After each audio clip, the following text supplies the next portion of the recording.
There's something that I think I said it here last week, but I'll reiterate it again as I make my, as I share my sentiments on this issue. So the mayor wouldn't be the first mayor of Kumasi. Yeah. The similarities between Kumasi and Accra, as far as the assemblies are concerned, will be that street hawking, congestion, which eventually also has an impact on sanitation, amongst others, is a problem, is a mutual problem. Yeah. We both experience it. What is also inherent is that it's difficult to tell people to obey the laws or the rules. And we can understand the challenge that the mayor has. What I do not understand is that somebody put into a leadership role can't stand in front of people to warn or to threaten that physical assault will be a given when all else fails. In fact, he's actually resorting to physical assault and not even persuasion.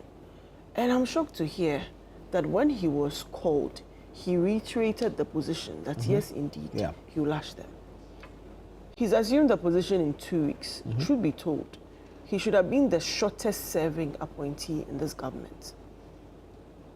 Upon hearing that he had repeated physical assault as a likely punishment to deter hawkers, the president should have called the chief of staff that withdraw this gentleman immediately. In no way in our governance should that be tolerated from anybody, be it political appointee, be it a voted in person, whatever it is. You cannot threaten physical assault.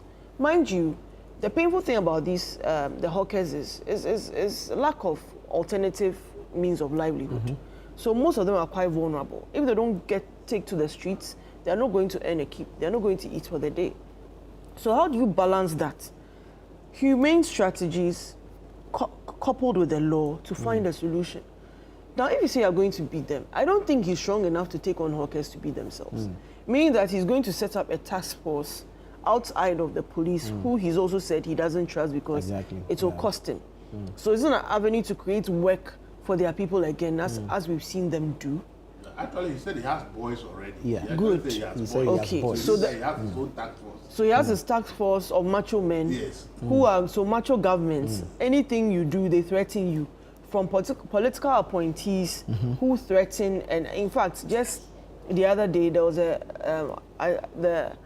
staffer, Nanaya Jantua, who used to be the CPP, the General Secretary. General Secretary of the CPP, who has morphed into a full-time NDC person and is now at the Jubilee House, said, if anybody comes at the president, should deal with the person.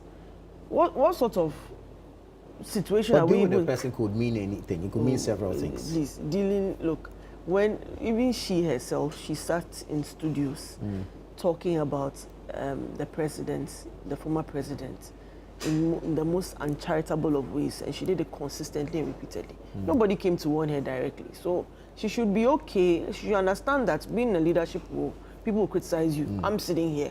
I've been I've attempted to, vie for a seat before. People will say all sorts of things. It's your ability to stomach it and find solutions to the genuine criticisms that they bring on board. So for this May, I'm saying that the time that Sanda called him and he reinforced the position, a call should have been placed. Should have been sacked immediately. Bye-bye. Or off you go. You see, on Saturday, I was on another station and we're talking about the raid on Intim Fojo's house and the NIB and and now board chair of MPA Nick Pakpo called into the show. He was supposed to be a panelist. He wasn't there physically, so he was on phone and said he would have done worse. Nick Pakpo Samoado. Yes, and he's a lawyer. And constantly you hear these positions being articulated by appointees and spokespersons of the president, where it is not to resort to what the law says or what laid down procedure is, but literally to, I think it's psychological operations to put fear into you that, okay, this is what we are going to do to you. We can scare you. We can. Look, people Intimidation tactics. Look, Ghanaians have a very low threshold for intimidation. You do it 1, 2, and then they get entrenched and they come at you full force. And in 100 days, we've already seen the agitations from all the issues that we've seen, from Doomsaw to even the issue with how this allegation of illicit drugs was handled. The mayor has a unique responsibility to ensure that maybe if he has a time frame to reduce congestion, to ensure pedestrian safety amongst others, he has to find the most sensible way to articulate that position and not to say that he's going to beat anybody. For reiterating that point, I'm saying that by now, if it was Line-Akosua government within that first 100 days, I'm telling you that KMA boss would have been withdrawn and a new person would have been appointed. There's no justification for saying it in the first place. There's no justification for reiterating it. It is just not on. Leadership is responsibility, and with great power comes great responsibility, and he needs to know this. And anything he says is a reflection of the president.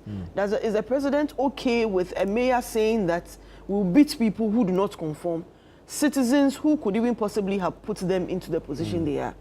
It's not to say that you ignore certain things because of political gain, but even to say that you are going to beat them, please. I've seen agitations, there's public outrage. I've seen videos of these same hawkers who are saying that bring it on, we are ready for you.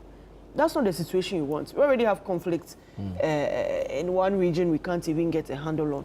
And now we're going to have, do I even call it mob justice? Because imagine them congregating. They also have their boys.